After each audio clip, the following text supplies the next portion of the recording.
Il ne faut pas oublier que dans l'alimentation, sans éducation physique, il n'y a pas de nutrition saine. Et cette lutte contre la sédentarité est une lutte aussi importante que celle de manger. Tout ce qui a été évoqué, évidemment, sur cette connaissance de nos terroirs, de nos produits, de notre cuisine. Je fais partie de la génération, je suis né en 59, où j'ai connu ça et j'ai vu cela se dégrader.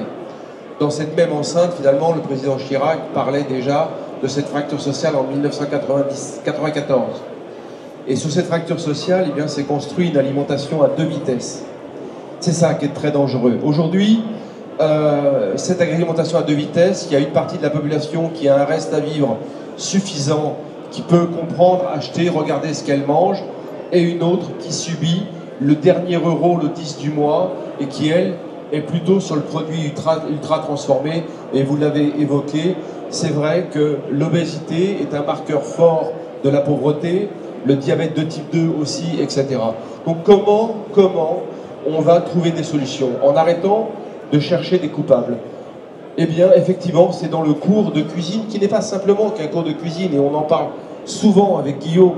Le cours de cuisine était presque un prétexte. C'est un cours de gastronomie, presque. Dans un cours de cuisine, vous avez un cours d'histoire-géographie, vous avez un cours d'arithmétique, vous avez un cours d'éducation civique, parce que dans ce cours, pourquoi l'autre ne mange pas comme moi? Et vous avez un cours qui vous permet du mieux vivre ensemble. Et ce cours, au final, il va projeter dans la temporalité le mangeur de demain et plus le consommateur d'aujourd'hui, où on est devenu surconsommateur de cette planète. Dès l'âge de 6 ans, faire les mangeurs de demain. Et je reviens à la temporalité des choses. Temporalité, c'est chronos, kéros, aion. Chronos, c'est le temps, c'est la montre. On n'a plus vraiment le temps. Kéros, c'est la décision.